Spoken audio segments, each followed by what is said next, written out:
June 22. సరిగ్గా సరిపోయే కాడి. యేసు రండి అన్నాడు. పరిసయ్యులందరూ చెయ్యండి అన్నారు. అంతేనా? ప్రజలు మోషను సంప్రదాయాలను అనుసరించేలా చేయడానికి ప్రయత్నించారు.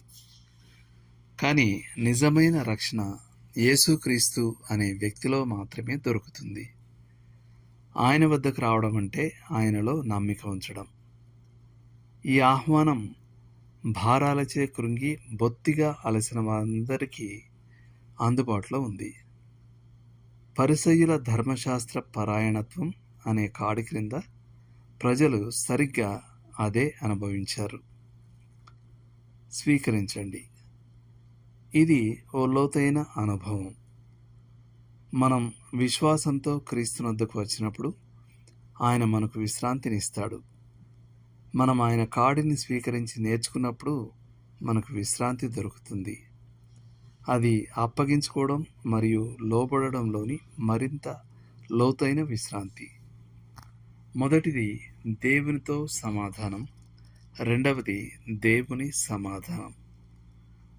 ఆ రోజుల్లో కాడి స్వీకరించడం అంటే శిష్యుడు కావడం అని అర్థం. మనం ఆయనకు లోబడినప్పుడు మనం ఆయనతో పాటు కాడి మోస్తాం. సులువు అనే మాటకు చక్కగా సరిపోయే అని అర్థం. ఆయన వద్ద మన జీవితాలకు అవసరాలకు సరిగ్గా సరిపోయే కాడి ఉంది. నేర్చుకోండి. మొదటి 2 ఆజ్ఞలు మనం వచ్చి క్రీస్తుకు లొంగిపోయేటప్పటి ఓ సంక్షోభాన్ని సూచిస్తాయి.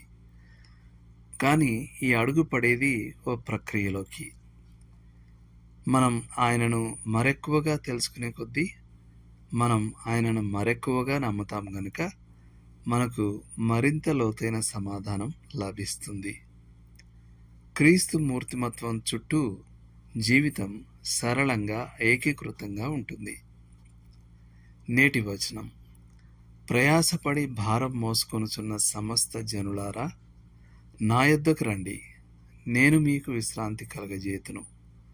మత్తయి 11:28. ఇవి కూడా చదవండి. మత్తయి 11:25-30, మత్తయి 23:2-5 వరకు, అపోస్తల కార్యాలు 15వ అధ్యాయం 10వ వచనం, రోమా పత్రిక 5వ అధ్యాయం 1వ వచనం, ఫిలిప్పీ పత్రిక 4వ అధ్యాయం 6-8 వరకు, యోహాను రాసిన మొదటి పత్రిక 5వ అధ్యాయం 3వ వచనం. చేయాల్సిన పని. మీకు సరిగ్గా సరిపోయే కాడిని బట్టి దేవునికి కృతజ్ఞతలు చెల్లించండి.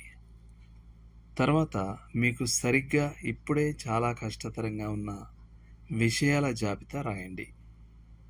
ఆయన కాడిలో మీ నమ్మిక మీకు అవసరమైన శాంతిని మీకు అనుగ్రహించేలా మీ బైబిల్ అధ్యయనంలో మీకు నిర్దేశం చేయమని ప్రభువును అడగండి. దేవుడు మిమ్మును దీవించును గాక. ఆమేన్.